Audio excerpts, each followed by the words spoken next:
We just moved here a few months back from New York, so we're new to the state, new to the city. I'm just excited to, meet different people in the community. I would really like to get involved. The public sector exists for the people, and if you're not engaging with the public, if you're not getting their feedback and people aren't engaged, those services, they're not as effective. That's the one opportunity that you have to really meet your politicians and voice your opinion, so in a way more than just voting. Well, we learned all about the Parks and Recreation Department, what goes into running the parks and the park budget, what kinds of services Parks and Recs provides. We did a park designing activity, so we divide up into 5 groups. We had $1 million to spend on a park. We had different criteria we had to meet, budget restrictions, and we also had to incorporate a public art piece.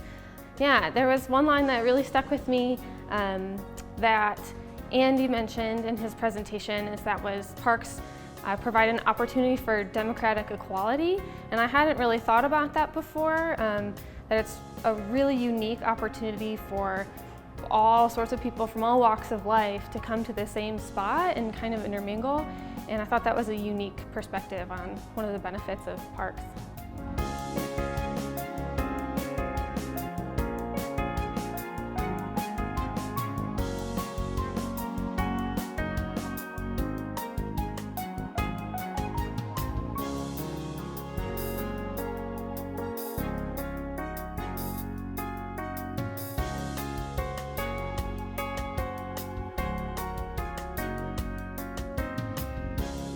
Today we got the lowdown on RPD. It was a busy night. K9 unit was here. That was pretty cool. They simulated this car chase out in the lot in the back.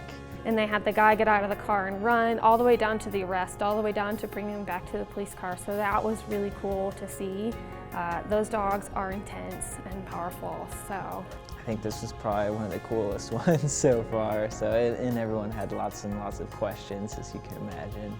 We did a mock planning commission for a walk-in or walk-up coffee shop proposal to go near the UNR campus. So there were a couple of the RCI participants who were council members, and then somebody was playing the role of a lawyer and somebody was playing the role of the business owner. One of the most interesting things that I learned in that was that council members can't simply vote yes or no. The only way that they can vote no against a proposal, they have like a list of 7 points, I think. And so if they find that a proposal violates one of those points, then they can vote no. But if they can't prove that the proposal violates one of those points, then they have to vote yes. They're legally obligated. Today we learned about the municipal court system as well as the city attorney's office. There's a lot of different moving parts to this process and this part of the government, but probably the biggest takeaway for me is the drugs program part on the municipal court side. It makes me proud that Reno has this drugs program as an alternative for incarceration.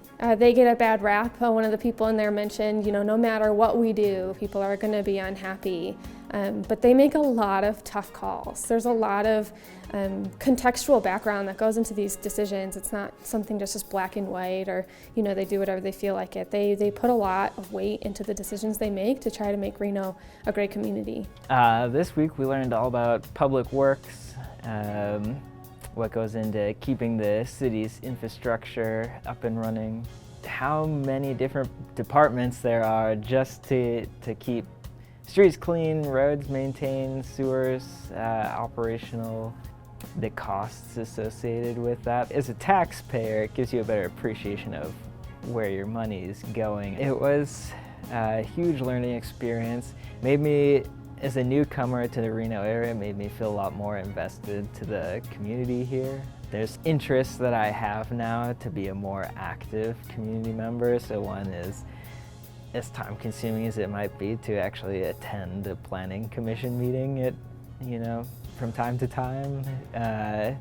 Because that's when you get to, other than voting, that's really when you get to voice your opinion and For democracy to work, everybody's got to be able to talk.